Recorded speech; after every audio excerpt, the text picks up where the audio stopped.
Hello, Ken. Hello, how are you? I'm really fine. I'm really happy to have you on the show today. You are a translator, an author, and a teacher of Tibetan Buddhism, and you received traditional training with in the Shangpa Kagyu lineage with Kalou Rinpoché, the first Kalou Rinpoché. And in this context, you completed two traditional 3 years retreats. That's So great. I have got a first question here. Does that make you a lama because you did the 3 year retreats? Am I a Lama? Yes. Well, I have the title, but I never use it. Okay. That was a little bit of curiosity on my part, but I invited you on this channel to discuss Vajrayana because I read your latest book, The Magic of Vajrayana, which shed light on many shadowy or complicated areas of this Tibetan Buddhist vehicle.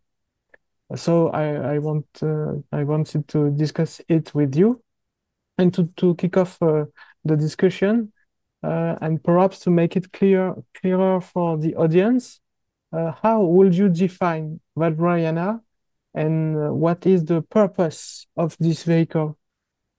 To be honest with you, I'm not very happy with how Vajrayana has come to be used in the West. Um, Indian Buddhism, which the original, you know, in India, the practices that are now known as Vajrayana began to appear in the beginning of the Common Era. Um, they probably went back further than that, but that's when there's a little bit of written record transpired. So we're talking about 100, 200 CE or AD, whatever you call them these days. And it was always um, in the context of Mahayana practice. So you can't talk about Vajrayana without talking about Mahayana, because Vajrayana is one of two approaches to practicing Mahayana Buddhism. The other one is called Sutrayana. They're also called the, I don't like these translations either, the result vehicle and the causal vehicle. I don't like causal particularly because I think it's an incorrect translation. Uh, I would think it was the Genesis vehicle or a Genesis path would be better. And that's what's called the Sutrayana because you have the genesis of awakening, which is Buddha nature. And one seeks to cultivate it in the same way that an acorn can be cultivated and become an oak tree. In English, we don't say that the acorn causes the oak tree. No. And that's, which is why I don't like the translation causal vehicle because it's not a causal vehicle. You nurture this seed or this potential until it blooms. And in the Vajrayana, or the other approach, which we find echoes of in some of the other traditions of Buddhism, there's certainly echoes of it in Zen. Uh, you practice, you might say, with the assumption that you're already awake, and uh, and and so you learn how to approach life in including how you deal with all your internal material as if you're awake. And all the deities that you have in Vajrayana. It's, every deity is the union of compassion and awareness. or compassion and emptiness, if you wish. It's straight Mahayana, right? And but there are different ways of approaching life. And so you let yourself be taken over by the spirit of the deity. So you're living this way. And that, cut a long story short, I suppose, creates the conditions so that you can just drop into being awake. And this goes back to a very, very long debate, and one of the three major long debates in Buddhism, between sudden awakening and gradual awakening, which we find in the Chinese tradition and in the Zen tradition. And it's also referred to in the Tibetan tradition. And I find the debate actually rather pointless, because all of these different positions come from different experiences that people have. And people have this, just suddenly something happens and the whole world and how they are in the world is different. And other people work very methodically over a long period of time, and at some point the world becomes different. And the difference between natural talent and, I know people who can literally pick up almost any musical instrument and play it. Mm. Or they hear a tune and they can just play it. They have that kind of talent. I don't. I would have liked to at one point in my life, but that wasn't my fate. So I had to read music and struggle fingerings and tone and all kinds of things. And spiritual practice is no different from any other form of human activity. There are people who have natural abilities and talent, and people who work very methodically and develop abilities and skills and so forth. So that's a very long answer to your very short question, and I didn't really say what Vajrayana is, did I? And but I hope I wanted to set that picture in that context. Yeah, you said that one can start with the view that we are already awake. Yes. Maybe it's not a good way of saying it, but what does it mean to be awake in this context? Well, that again is a matter of considerable debate. What does it mean? Well, one way you can say it's the end of confusion.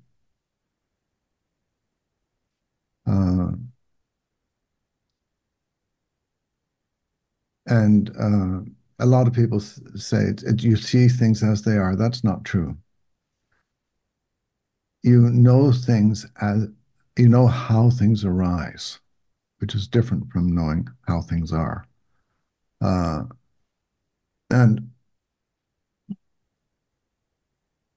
ordinarily, we take what the senses present to us as real, as something that exists on its own. We take our thoughts and emotions to be real in the same way. But that's the confusion. One student I had, who's a fairly important person in Hollywood, said that the most important thing that he learned from me is that his thoughts are not reality. And they're simply movements in mind. So are emotions.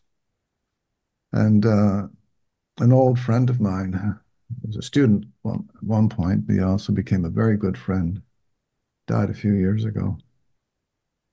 He was a very volatile person. He could fly into a temper at any point. Uh, at work, at home, didn't matter. He's a good guy, but he just had this terrible temper. Mm. And so we did a lot of work on anger. And one point we shared an office for 4 years. It was his suggestion. It was great. We had a very good time together. And I came into his office once and I found him leaning back in his chair with his feet up on his desk and his arms folded across his chest. And he was scowling. I said, Dave, what is eating you? He said, it was much easier when I didn't have to experience my emotions. That is, he'd come to understand that anger was something that was arising in him, and it was his job to experience it, not to spill it into the world. Mm. And I said, that's good. Talk to you later. That's And that's quite paradoxical because when one thinks about spirituality or uh, meditation or Buddhism, or maybe they think about a way that is really easy and calm and peaceful, and so there's a work with the emotion and difficult emotion. I can see well, that. yeah, yes, because, and it's the same with senses. The senses present us as if there's a world out there, and I see objects and you hear sounds and things like that. But the actual seeing, the actual hearing, all of those are movements in mind. They're not out there. And I mean, you ask people, you see this, well, there's an old Zen story about this monk who felt he was ready to go and leave the monastery. His teacher said, yeah, maybe. I'll see you to the gate. They went to the gate of the monastery, and outside the gate, there was a very large rock, big boulder. He said, so that boulder over there, is that in your mind or is it out there? And the monk said, well, that's in my mind. Oh dear, said his teacher. You're going to get very tired if you have to take that boulder with you. Maybe you should stay a bit longer. Uh, but the seeing of the boulder, that's a movement in mind. And when we're no longer confused about that, is that we know the sense, what arises in the senses is movement in mind. We know our thoughts are mind. We know our emotions are mind. When we know all that, and it's not an intellectual knowing, we experience it that way, then we are at peace because we aren't struggling with what arises. And the work in Buddhism is developing the skills and the capacities to be able to experience whatever life presents to us as movement in mind. And that's not particularly easy because emotions can be very powerful. And But is there a moment in this way when we don't get caught in emotions or in difficulties, uh, a final arrival? I don't know. I talked about that with people. And when you look at the evolution of Buddhist teaching over the centuries, you know, well, first you had one of the older formulations, you have the 4 stages of arhatship, stream winner, once returner, no returner, arhat. Okay, that's it. Then you have Buddha. Okay, so 5 maybe. And then you get up the Mahayana, and they have 10 stages. And then Buddha. So there are 11 stages in all. Well, maybe. But then there's the 12th, 13th, and I think in some scriptures I came across, there are 15th and 16th. And they have you start off with two kayas, like you have the form kaya and the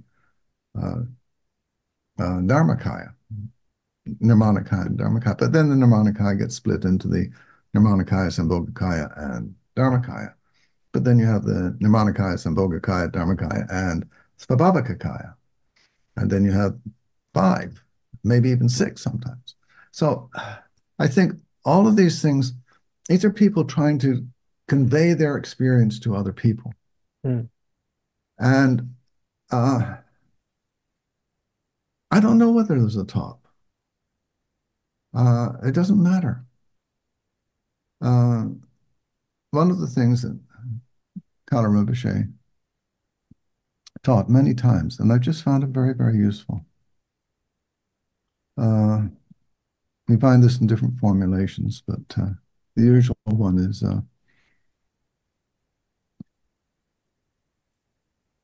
all constructions are impermanent. They usually say all composites are, but I've been toying with the translation constructions lately.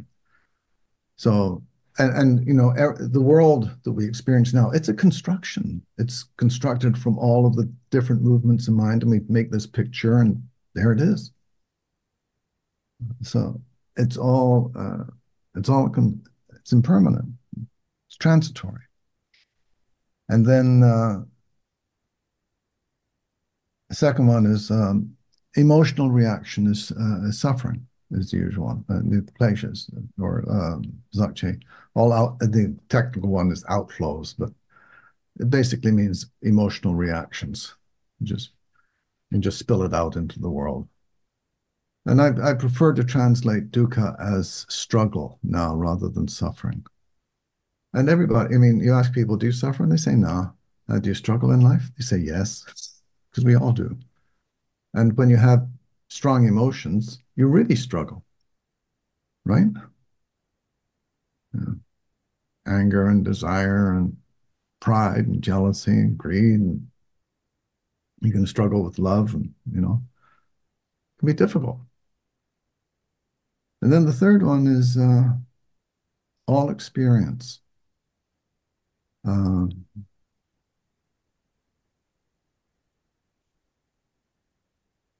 All experience. There's no self. There's nothing which makes it what it is. So it's empty. Then the last one is really important. Nirvana, going beyond misery, going beyond struggle, however you want to think, is peace. And people talk about being awake, but one of the effects or what comes with being awake is being at peace. And that's often overlooked. And one retreat I taught, I think this was the second last retreat I taught.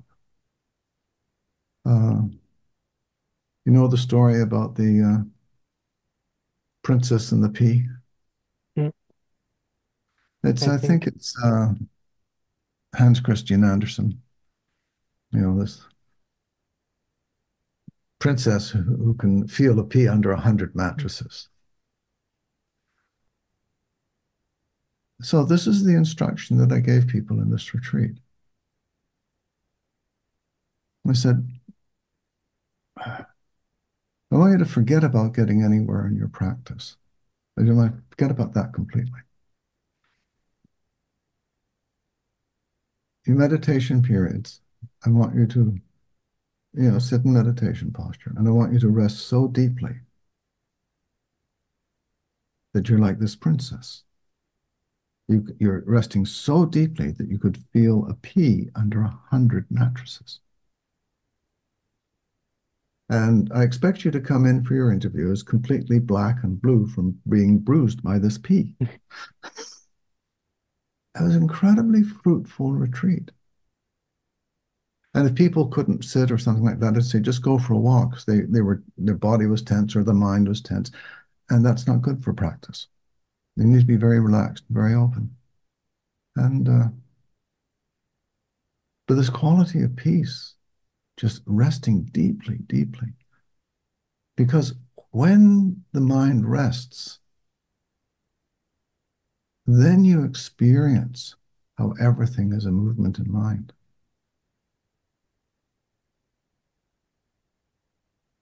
And it's like, oh, because thoughts just, I mean, literally, thoughts just appear out of nothing like a cloud in the sky, and then they dissolve. And it's not like you're observing it. That's different because that puts a distance in there. But it's just like that and like that. But you only can do this when you're resting deeply at peace. Or it only arises that way when you're really resting. So I put a lot of emphasis on that. And people try to get to peace, by concentrating or by doing this or by doing that. But you don't get to be at peace by working at it. It doesn't work that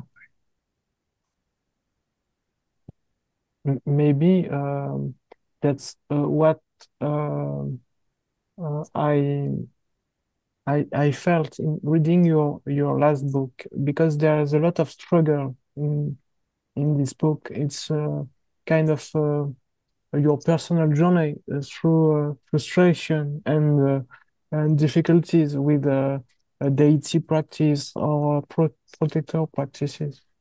With And everything. yes, and it's I found it very reassuring, very comforting, because uh, notably with deity practice and protectors, uh, I I give some teachings of Shine in Kagyu Center. And sometimes I go to these practices, Mahakala and Chenrézi, and I don't understand anything. And but I go because I feel that there's something.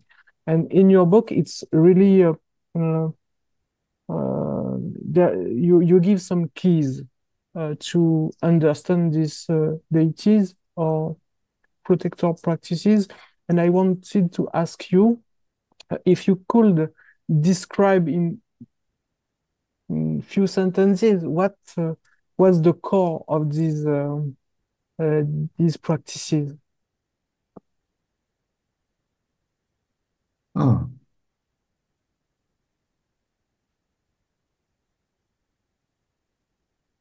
well,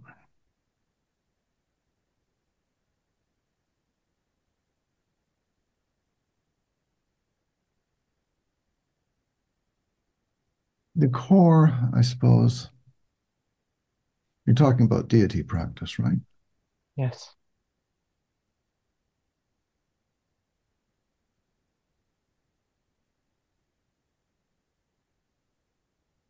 You're a musician, right? I was a guitar teacher.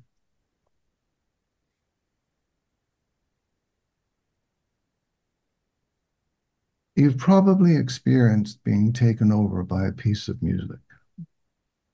Yes. What's that like? What, Magic. yeah. Well, magic, exactly.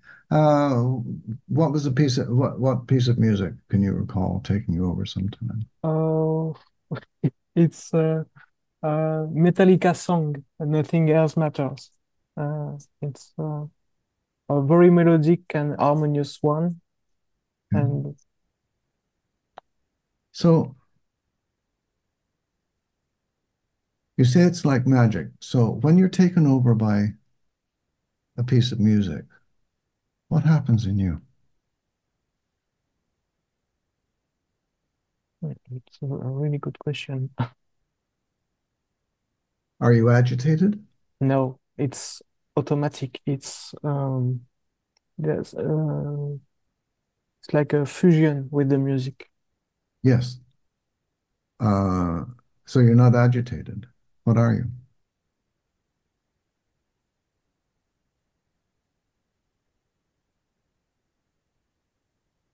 So I don't know. Would you say you're at peace? Yes. Yeah, okay. Uh, You can experience every note and every nuance in the music Yes, but effortlessly. effortlessly. Yes. Okay. That's what you're doing in deity practice. Mm. You let yourself be taken over by the spirit of the deity.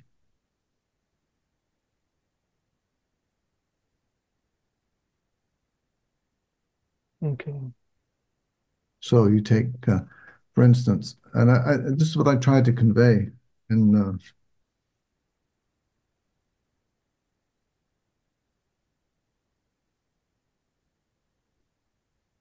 this book. And one of the, I remember I received the White Manjushri empowerment from Dejong Rinpoche, who's a Sakya Lama who used to live in Seattle. And I was just completely stunned with the image of the meditation. So one day you wake up on a small grassy island in the middle of a large lake. You are sitting at ease, clear and almost weightless, as if your body were made of light.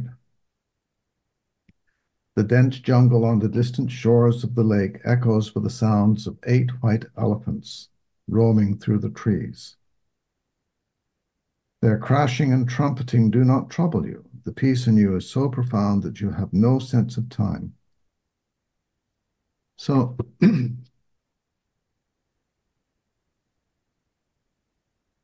that's being taken over by the spirit of White Manjushri.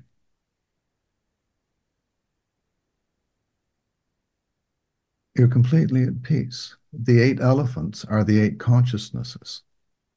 And they're doing their thing. Doesn't matter. You're so deeply at peace that whatever those 8 consciousnesses are doing, seeing, tasting, thinking of self, emotional confusion, it doesn't make any difference because you're at peace. It's a little bit like being taken over by a piece of music. And now, can you decide to be taken over by a piece of music? I don't think so, but maybe there's a training before to to be able to be taken by the music. Yeah, I think that's right. And you can you can become very familiar with that piece of music, and you become so much so that it's very comforting to you, and it allows a lot of things to let go. And then one day you listen to the same piece of music, you've listened to it hundreds of times before, and it's just totally different. And you go, wow. I had this experience with a painting once. It was it was a small piece by Monet in Los Angeles. It was no larger than my computer screen here, my laptop. And it was the little card beside it said this is one of Monet's most magical pieces. And it was some boats in fog on the Seine, the River Seine. And I looked at it and I went, this is nothing, it's just gray. And I don't understand what this is about. And I looked at it and I looked at it. And I gave up and I walked away, and something in me just caused me to turn around and look at it again. So, and the picture just became alive. Because, as you know, Impressionism is about conveying the impression of light. And the fog was no longer gray, it was silver. And it was just like, what? And I was suddenly completely alive to it, or it was alive to me, whatever, however you want to say it. And if I went a foot closer, it disappeared. And if I went a foot further apart, it disappeared. But at just that distance, that painting was so incredibly alive. And so this is not something we decide to do. It's something that happens to us.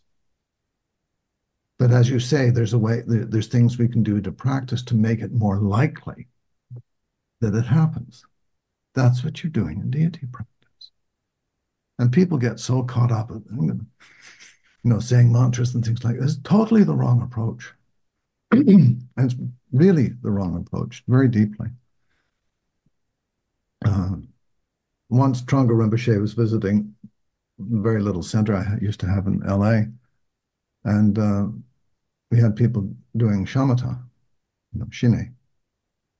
And during one of the breaks, he said, so your people do shamatha, like watch the breath. Do they fall asleep? I said, no. It's uninteresting. We always had people say mantras in Tibet because otherwise they just went to sleep. I went, oh, that's interesting. So this business of cranking out mantras, that's part of Tibetan culture. And a friend of mine in France, actually, I don't know whether you know him, Daniel Bouchereau. No. No, Lama Namgyal. Oh, yes. Yeah, he was in when I did the second 3-year retreat, he was in the room next to me. So we became very good friends. When he taught Chenrézi, he would have everybody lie down and he would go around and do a little massage on everybody and get them really relaxed. And then he would lead them through the guided meditation. But they were really, really relaxed. And you can create the conditions for the spirit of the deity to take you over. But sometimes there's parts of us inside that doesn't want that to happen. And so we have to learn how to work with that. Does this make sense to you? Yes. Yes. And it makes sense, but it seems difficult because we are conditioned to try to build something, to build a visualization, a perfect one with the perfect symbols and the perfect colors. And Yeah, well, you see, the Tibetan word that is translated as visualize doesn't mean it at all. It's a completely mistaken translation. I mean, I used it for many years, but I kept saying, this doesn't feel right. And it isn't. And so when I was writing this book, okay, I really got to tackle this one. And I spoke to a couple of colleagues and they agreed, no, that isn't what that word means in Tibetan. So what does it mean? How do we translate this into English? So I talked to a few other people and talked to a friend of mine who knows both Tibetan and Sanskrit. And he says, yeah, it's not clear what the Sanskrit means either. Well, that's a good start. And so I kept mulling it around. And the conclusion that I came to is that the word means to hold something in mind. So just try a little experiment with me. You're familiar with Chenrézi?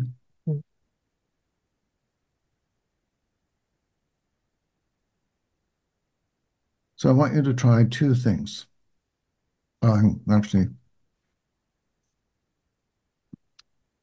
try visualizing Chenrézi just for a moment. Okay? Now let that go.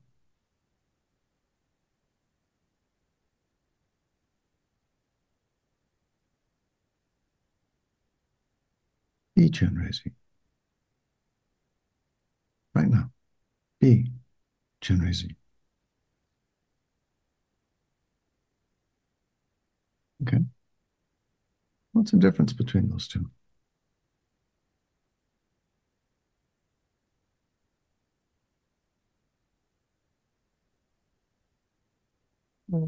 The second one is more direct. Yeah. It's like being oneself, or being just being, Yeah, maybe. yeah, The first one is more like an image, or yes, white, or yeah. not So very precise. yeah, you construct this image, and now you try to be that image. It doesn't work at all, right? Be Chenrézi, and something shifts inside them, right? What happened? What shifts inside? What's that like? It's it's inside, or um, it's open, and it's difficult to say, but there's a shift of quality. Yeah, exactly. But it's really subtle, because it's not like I wore the the same outfits, or I don't know, but it's just a quality of seeing, maybe. Yeah. So that's how you practice deity. Mm. Just be. And the word means to hold something in mind. So you hold this idea of, I'm Chenrézi. Feels different. Mm. And you cultivate that. You let your whole being absorb being Chenrézi. And the parts of you that says, I don't want to be Chenrézi. So what do you do with those parts?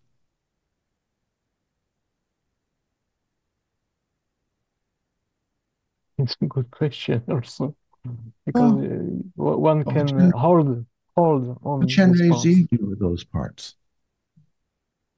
Hmm?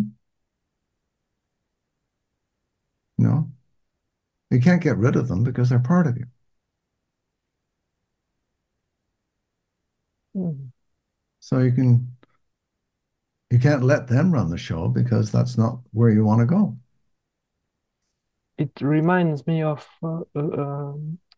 practice that I'm more used to. It's the awareness practices, or the Mahamudra do nothing type of practice, where one uh, uh, don't engage in whatever happen. But maybe is there a link between the two?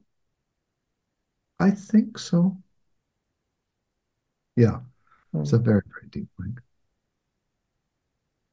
Deity practice is preparation for Mahamudra practice because you have to let go when you do deity practice. And that's, if you understand what I mean. Yeah, I have a friend of mine, she really doesn't like the expression letting go. She says, yeah. you aren't letting anything go. And that's right, you aren't. Uh, you're working out a different relationship with it. And Joseph Goldstein likes to say that letting go means letting be. Mm. Just let those parts be.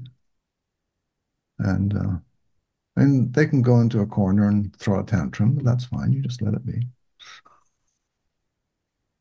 Uh, and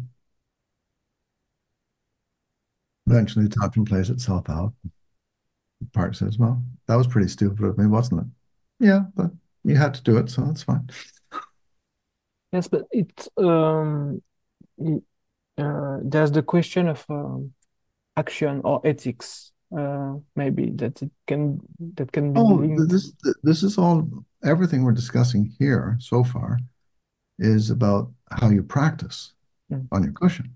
It's not about, you know, out in the world, a totally different story. And is there in Vajrayana some kind of ethics, or The ethics of Vajrayana are the ethics of Mahayana. mm, That's why I say people think there's a special thing. No, it's Chenrezi is emptiness and compassion arising together, right? So, how do you live your life as being, emptiness and compassion arising together. That's the ethics.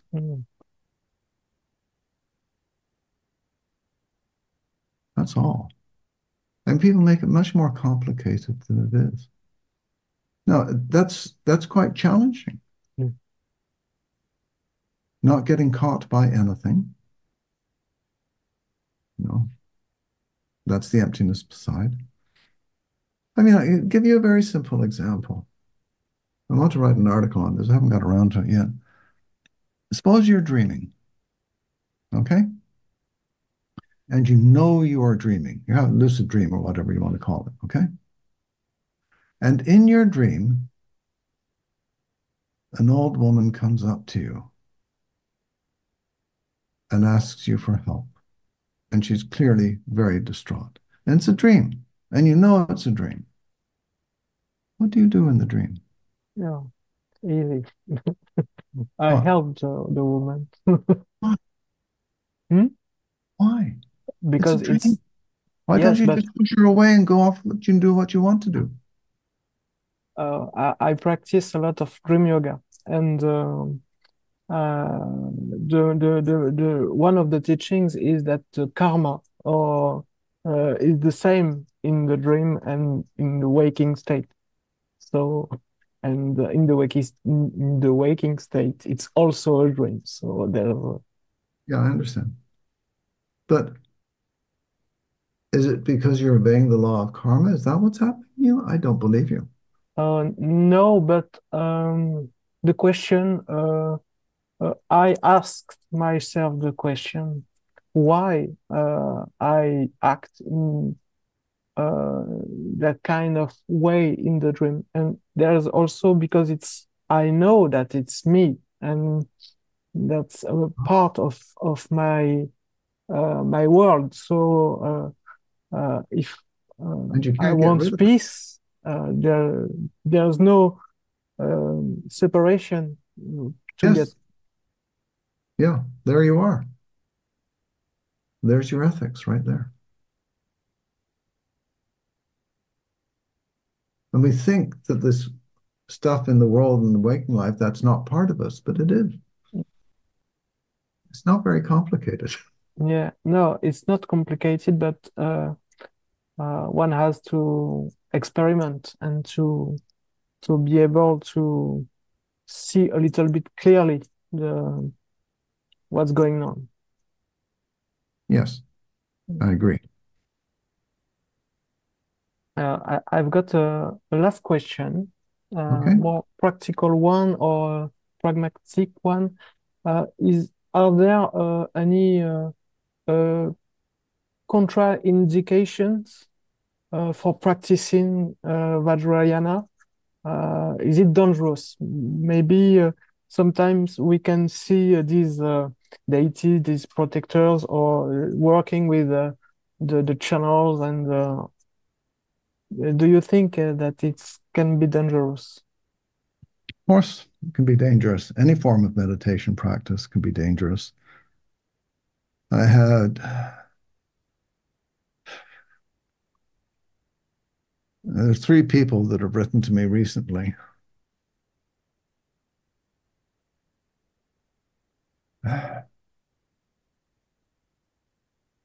They've all been trained in Theravadan and they've been doing concentration practices. And it's really messed them up energetically. So I'm giving them some alternative practices to help balance them out so that they can they've had a lot of difficulty. Uh, you practice any form of meditation. And if you haven't had good guidance and understand what the principles and what you're doing and why and how to deal with problems, yeah, you can get yourself into a mess. And a lot of people have, uh, very sadly. And it really, I had to learn a lot of this the hard way. And it was hard. Uh, and when I was teaching, that's what I paid most attention to, is giving people instructions and helping them understand, so that if things became unbalanced, they knew what to do. And this, but you get other people who teach, just concentrate, concentrate, concentrate, concentrate.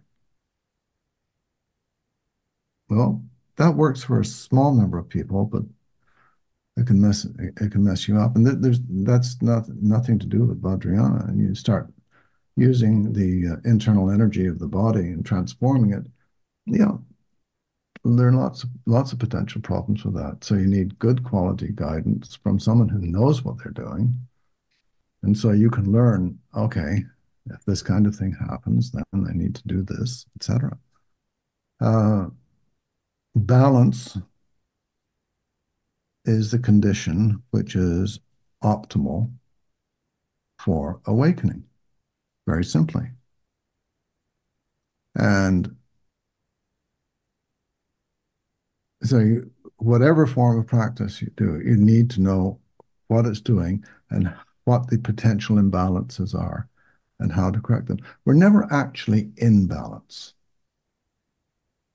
but we become increasingly adept at moving in the direction of balance. And it's like riding a bicycle. Even when you really know how to ride a bicycle and you're going fast, you can have the impression that you're absolutely straight, but you're never actually straight. There's always a little movement. And you've got several things going on. The gyroscopic effect of the wheels helps to keep the bicycle straight. So as soon as it moves out, the gyroscopic force pushes it back. You have your own body, which becomes attuned to this and can sense these imbalances, and it does this. And you develop the ability so that you can ride without any hands, without any trouble at all, perfectly in balance. But you're actually not in balance. There's always that little bit of back and forth, little bit of back and forth. But people look and they say, just look at that, just yeah. And that's the skill you develop in meditation, so that people look at you and you think, well, this person's never, he's completely at peace, things like that. That's not the internal experience. The internal experience is, oh, that's a rising, I'll do that. Here you're doing all things. I feel like a complete madman inside, but people think I'm very peaceful. Thank you for these recommendations. And maybe a last word on Vajrayana. Is it required to have an empowerment or initiation to practice, or someone can open your book and try the practices without going to a center or lama or Rinpoche, or I don't know.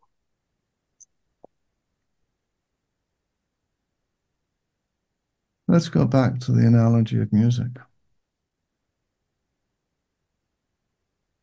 Can you pick up any instrument and play music? Yeah. You can? Just comes easily to you? No, but you Oh, can you try. can. You can Yeah. try. But you know people who can? Oh, maybe, but they are rare. It's Yeah, not. they are rare, aren't they? And even those people will benefit tremendously from studying with a teacher. So people, if you want to practice Vajrayana, if you want to, let's even just forget about Vajrayana. Yeah, this is important. I want to say this. People get this idea of practicing Vajrayana. That's a solution, and they haven't even defined the problem.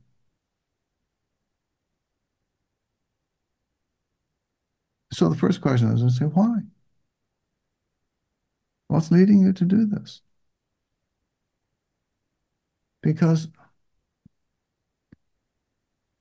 Vajrayana is incredibly deep, incredible. It's an extraordinary tradition. But it's like someone comes in and says, I want I want to buy a Ferrari. And he said, why do you want a Ferrari? Well, I need to go from here to there. Why don't you take the train? Mm. It's a lot cheaper. Huh? You see? And so people are attracted maybe by the mystique of it. But if you're really serious, you want to practice Vajrayana, you find a teacher. And to do that, I had to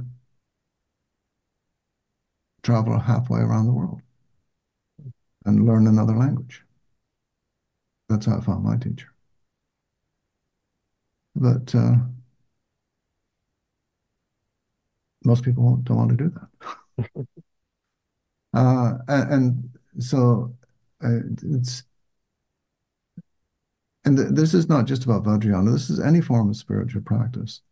I mean, how many musicians do you know who have given up an ordinary career, a comfortable life, etc., in order to play music? Not personally. No, I know a lot, you know, because this is what they had to do. Mm. I know artists who have been lived in poverty for years, learning how to paint, like Van Gogh. And Rilke says the same thing about poetry. Mm. Says, if you have to write, here's how you do it. But if you can possibly live your life without writing, that's what I suggest, because it's really hard. And so, you know, this isn't a hobby. If you're really serious about it, then be serious. And there are lots of people out there who have a lot of experience, far more Westerners around with some level of experience and understanding. And, you know, so you don't necessarily have to learn Tibetan. Lots of Tibetan teachers around too. Difficulty with Tibetan teachers is they're always traveling, or many of them. And it's a difficult one. I'm started to learn a little bit, and it's really, Tibetan, really, yeah. it's The not easy. center where I go, they give some lessons, and it's really, really difficult. Well, as languages go, it's actually pretty easy. Oh, Yeah, because you have a phonetic alphabet and the spelling is very straightforward. So you can learn you can learn the alphabet and learn how to read Tibetan mm. in, you know, probably 6 months Oh max. yes, maybe I'm a slow learner. Yeah. And no, I mean and then you know then you can read any text. You may not understand what it means. That's the next stage is learning. That's a little more difficult, but it's constructions. It's not that difficult. It's a lot easier than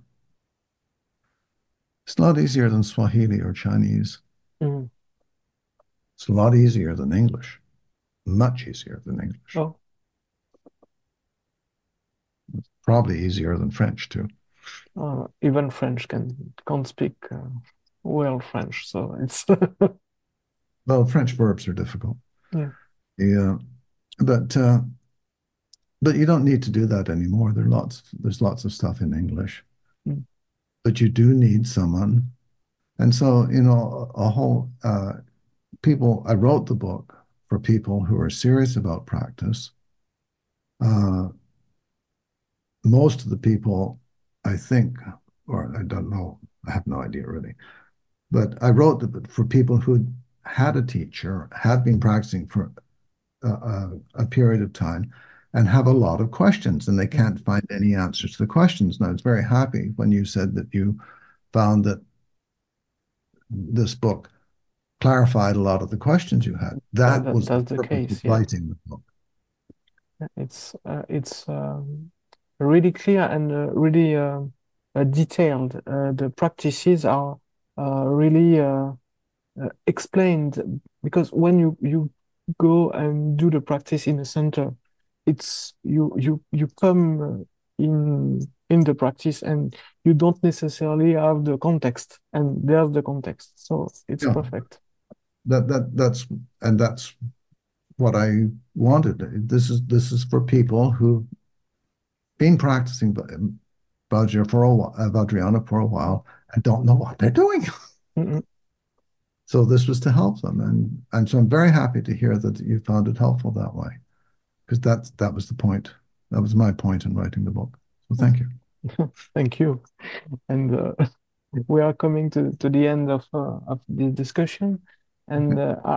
I want to thank you for this very important exchange for me. And I hope that it will be uh, enlightening for the audience. And I will put all the links for the book and your other books also, Thank you. because it's really I recommend the reading of these books. So it's really interesting. And I know that you have a French translation of the Trackless Path. Uh, I saw it in Almora editions. Is it So the trackless path or a trackless path? it's a Trackless Path, That's and good because the uh, person who translated it first said, so here's the book, and it was the trackless path. I said, no, that doesn't work. I just have to check uh, the title in French. Uh, Could be un chemin de sang. it's un chemin sans trace. Yes. Un chemin sans trace. I insisted that they change the title because if you have the trackless path, it's no longer a trackless path. Mm. And so I will put also the link of this one, because um, there's a lot of French readers. So Well, I uh, think no, the Reflections on Silver River has been translated into Spanish. mhm. No, it's not available right now because I've got to mess with the publisher here, but I'll get that fixed up. Uh, the Reflections and A Trackless Path are both available in Italian, but I don't think anybody's translated Reflections on Silver River into French, which is unfortunate because it's the best place to start. Mm. Maybe there will be one after this interview. Maybe. And, I think most of your listeners will decide that I'm completely crazy. oh, they're used to my videos, so don't worry about that. And Okay, I will make the translation and the French subtitles. So the video will be online in 3 or 4 weeks, if great. I'm because I'm a slow That doesn't worker. matter. Not as slow as me, I can tell you that. Please send me the link when they're up. And There's no problem. I will do that. And thanks again. And have a good day, because you have the whole day for you. And yes, have uh, another rainy day here in California. oh, Rain. Yes, we have. like in Normandy. Perfect. Yeah. Well, yeah, we had 4 days of rain, and now we're getting another five. Yes, but after the rain comes the sun. But Yes. Yeah. Anyway, very enjoyable to talk with you, and thank you very much. thank you very much. Bye. Okay. Bye bye.